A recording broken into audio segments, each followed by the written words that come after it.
Graça e paz vos sejam multiplicadas no pleno conhecimento de Deus e de Jesus Cristo, o nosso Senhor. Estamos novamente por aqui para darmos sequência ao estudo das nossas lições bíblicas da classe de adulto da nossa escola dominical.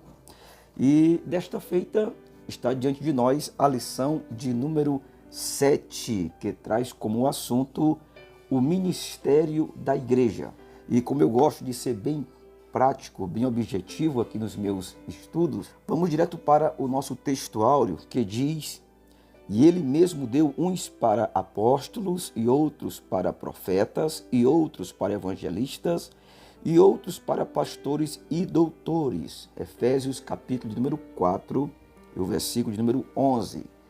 A verdade prática diz: os dons ministeriais foram dados com o objetivo de edificar a igreja e promover a maturidade dos seus membros. A leitura bíblica em classe encontra-se em Efésios capítulo 4, do versículo 11 ao 16. E esta passagem, ou essa perícope, ela traz toda a informação do projeto divino com relação aos dons ministeriais e a sua importância no seio da igreja.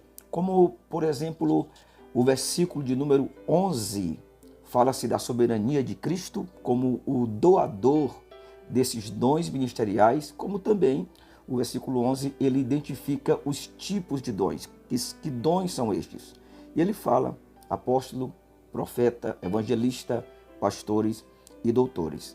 Já no versículo 12 é apresentado a justificativa para a existência de tais dons em relação à igreja, pois ele promove o aperfeiçoamento dos santos e a edificação do corpo de Cristo. Já no versículo de número 13, o apóstolo Paulo, ele apresenta o propósito destes dons, que se relaciona à unidade da fé, ao conhecimento de Deus, que resulta no crescimento espiritual em Cristo.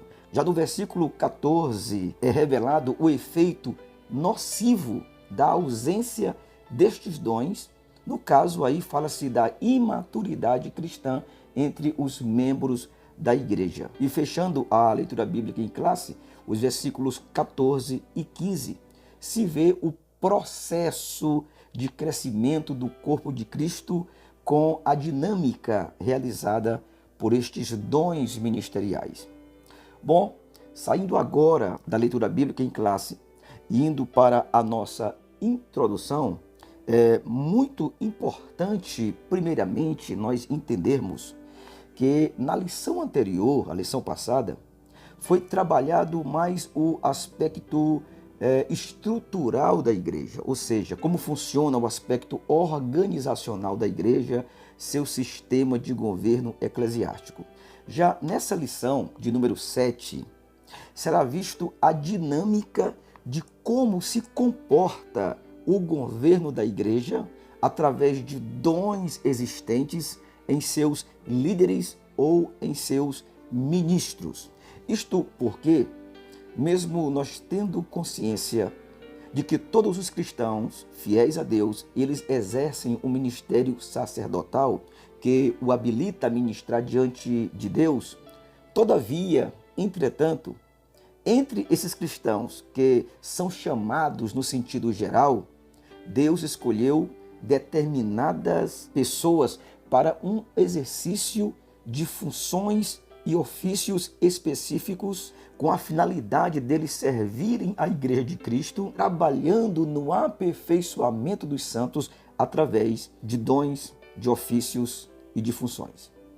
E é justamente o que vamos entender melhor nos 3 tópicos desta nossa lição. Então, já partindo aqui para o primeiro tópico, nós temos o seguinte assunto: o ministério sacerdotal de todo crente.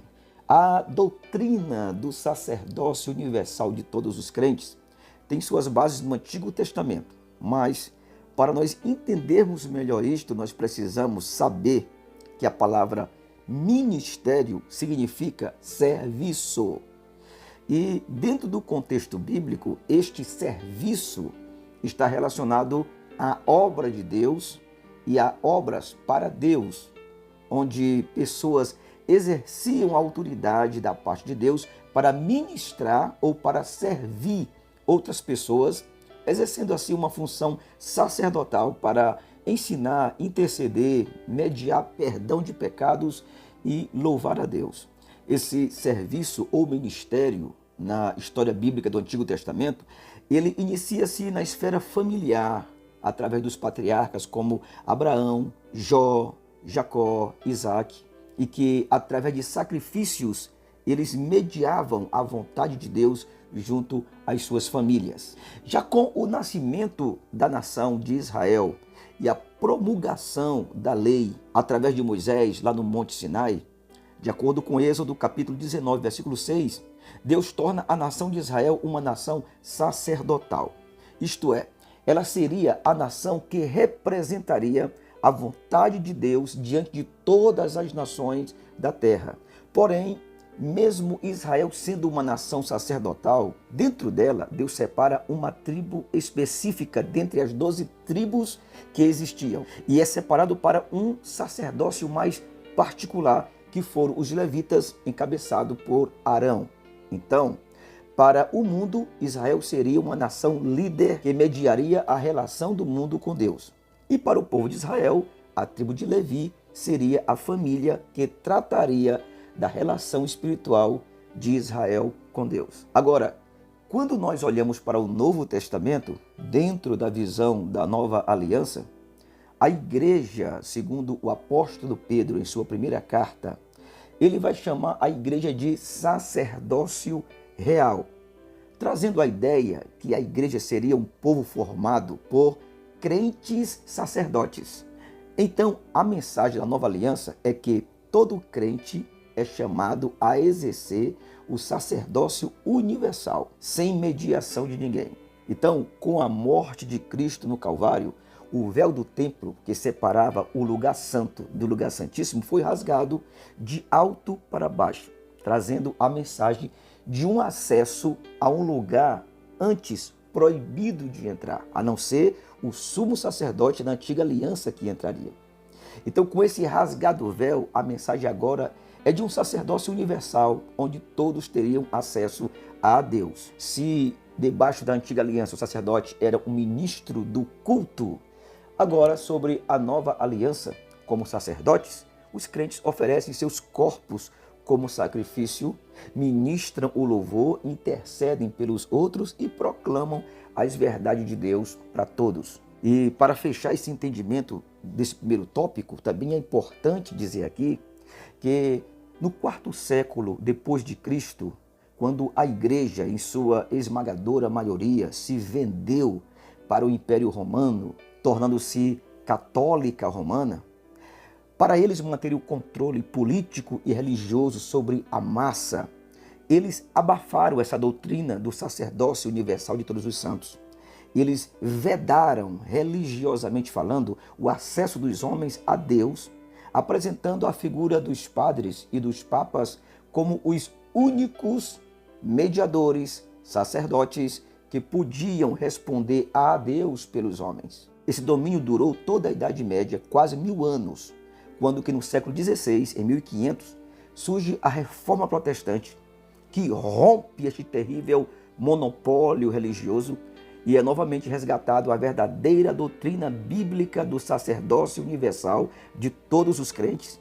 Isso através da busca pela leitura e compreensão da palavra de Deus, da Bíblia Sagrada, e também através da liberdade das amarras católicas que, pela ignorância das Escrituras, prendiam os homens, ok?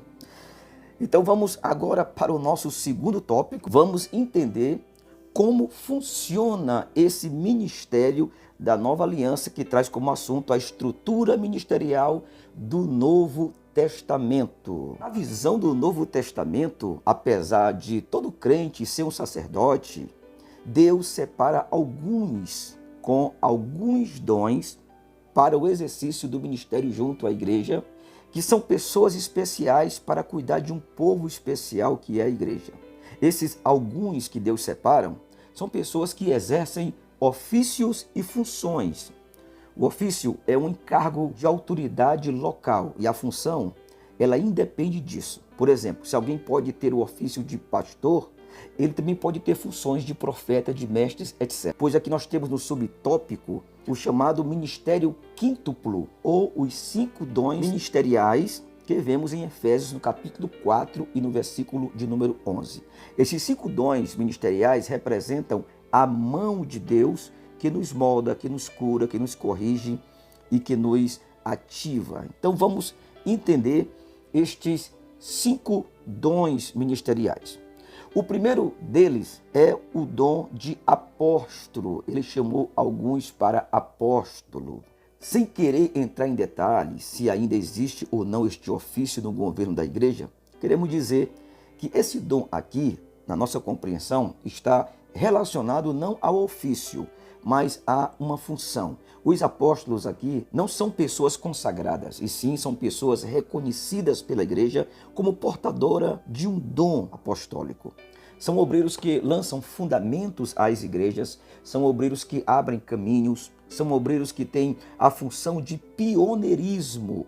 Eles identificam, eles ativam potencial dentro da igreja. Eles mantêm a igreja na base correta da sua fundamentação. Esse dom é o que nós podemos conhecer hoje ou enxergar hoje como os nossos atuais missionários que abrem trabalhos, que fundam igrejas. Também é muito bom que se diga que o apóstolo está na fundamentação da igreja junto ao ministério profético ou ao dom profético. Eles estão embaixo, não por cima de todos, como nós vemos nos dias de hoje que alguns se apresentam com ofício apostólico cheio de glamour, e não é bem isso que a Bíblia revela. Se você meditar nas palavras do apóstolo Paulo sobre o apostolado em 1 Coríntios, no capítulo 4, no versículo 9 até o versículo de número 13, nós vemos que o apóstolo é aquele que trabalha no nível de conflito, de risco de vida, pois ele está à frente para abrir o caminho, limpando, facilitando as coisas para que a igreja seja estabelecida, ok? Já o segundo dom, que é o dom de profeta, dom ministerial de profeta, também aqui trata-se de um dom como função, pois não são pessoas consagradas também, e sim pessoas reconhecidas pela igreja. De acordo com 1 Coríntios capítulo 12, versículo 28, os profetas estão juntamente com os apóstolos na fundamentação da igreja. O profeta são aqueles que discernem o coração de Deus e traduzem para a terra. São porta-vozes de Deus. Eles falam respaldadamente à luz das escrituras sagradas, apontam a direção correta para a igreja seguir. Para quem tem o dom de profeta, para quem tem um dom ministerial de profeta, saberá que ele não ministra somente para edificação, exortação e consolação, mas também ele opera na esfera do conselho, de guiar, de direcionar, de repreender, no juízo, a correção, a revelação, tudo isso através das verdades da palavra de Deus. O terceiro dom é o dom de evangelista. Pessoas com este dom atuam fortemente na sociedade. Ele leva as pessoas a conhecerem a Cristo e as conduz até a igreja. Essas pessoas, eles conscientizam a igreja da importância do evangelismo e, através da virtude do Espírito Santo, que os capacitam a testemunharem, também é manifesto nessas pessoas sinais e maravilhas. Sintetizando, na igreja, o evangelista gera o entendimento da missão do ID, e transmite uma unção de paixão por vidas. Como também o evangelista é o braço externo da igreja. Ele se preocupa com as pessoas que estão do lado de fora da igreja e usa de estratégias para alcançá-las. Quarto dom é o dom ministerial de pastores. Ele deu uns para pastores. Os pastores, eles participam ativamente da consolidação das pessoas. Eles participam ativamente do discipulado. Ele acompanha de perto o crescimento de cada cristão. Eles aconselham, eles tratam as feridas, eles tratam os traumas, os complexos. Eles trazem de volta a identidade, eles ajustam a visão dos cristãos como filhos de Deus. A palavra pastor no grego significa aquele que está de olho. O pastor ele tem como característica principal o amor e a compreensão com o rebanho, com sentimento paternal. Ele observa cada um atentamente, atendendo às suas necessidades. Ele ama, ele cuida, ele sofre, até que Cristo seja verdadeiramente formado em cada crente. O quinto e último dom ministerial é o dom que na versão corrigida chama de doutores e algumas versões chamam de mestres. Pessoas com esse dom, eles ponderam, eles trazem equilíbrio às revelações recebidas pelos apóstolos e pelos profetas. Os mestres, eles ensinam a palavra de forma didática e de fácil compreensão, de fácil entendimento. Não é um ministério que apenas conhece o que se ensina, mas é um ministério onde se vive com a sua própria vida cada ensinamento e cada revelação de Deus. A vida do mestre é verdadeiramente, ou deve ser verdadeiramente, uma carta viva para todos. E de acordo com 1 Coríntios, capítulo 12, versículo 28, com o auxílio do apóstolo e com o auxílio do profeta, o mestre atua fortemente no governo da igreja. Então, estes 5 ministérios, todos eles são 5 dons de liderança. É bom se entender que dom é diferente de ofício, apesar de ter uma forte relação entre esses dois termos. O dom, ele é exercitado em relação ao corpo de Cristo. Já o ofício é uma responsabilidade em conexão com a casa de Deus, com a igreja, com a organização. O dom é para a edificação, enquanto que o ofício é para atuar com autoridade. Um indivíduo que tem um encargo local, que seria o ofício, em uma assembleia, em uma igreja, ele poderá também ter um dom para o ensino público ou para a pregação, como a gente vê em 1 Timóteo, capítulo 5 e no versículo 17. Mas sobre isto, ainda neste segundo tópico que trata do quíntuplo, o ministério quíntuplo, nós temos também aqui 2 ofícios ministeriais existentes no governo da igreja, que é o diaconato e o presbitério, os diáconos e os presbíteros, ainda no segundo subtópico. No ofício do diácono, tais pessoas, eles devam estar ocupados com os cuidados temporais de uma igreja local. Isso está em Atos capítulo 6, versículo 1 a 6, 1 Timóteo capítulo 3, do versículo 8 ao 13, as questões sociais da igreja. Mas apesar disso, os diáconos ministrarem nas questões temporais, o seu serviço para o Senhor necessariamente não precisa estar confinado a isto exclusivamente. Se os diáconos tiverem um dom para ministrar a palavra, eles podem exercitar este dom, já que o Senhor os pode guiar. 1 Timóteo capítulo 3, versículo 13, aponta isso. E nós vemos o exemplo de Estevão e Filipe, que eram 2 diáconos, que também ambos tinham o dom para ministrar a palavra. Estevão, ele tinha o dom para o ensino e Filipe tinha o dom para evangelista. Então se entende que eles tinham ofícios, eram diáconos, mas tinham dons, que eram funções. Quanto ao ofício de presbítero, é bom entender que o presbítero é o mesmo que pastor, é o mesmo que bispo, e o bispo é uma espécie de pastor supervisor. E traz também uma ideia de alguém com uma larga experiência de vida como um ancião, uma pessoa bem madura. O foco do trabalho do presbítero pertence particularmente ao bem-estar espiritual da igreja local. Há 3 palavras usadas para definir o presbítero. Ele é chamado na Bíblia de ancião, ele é chamado na Bíblia de bispo, ele é chamado na Bíblia de pastor, ou guia, ou líder.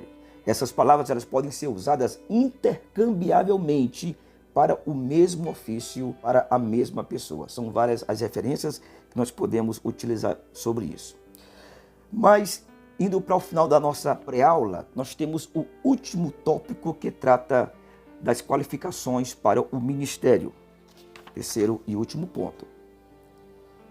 E aqui nós precisamos entender que essas pessoas com chamadas divinas para ministério específico precisam apresentar qualidades E estas qualidades precisam estar firmadas em qualificações de natureza moral, onde nós encontramos isto em 1 Timóteo, capítulo 3, versículo 1 a 15, e Tito, capítulo 1, versículo 5 ao versículo 9, e também qualificações de natureza social. Encontramos isso em Tito, no capítulo 1 e no versículo de número 7. Todas estas designações, elas refletem o caráter do obreiro como servo de Cristo.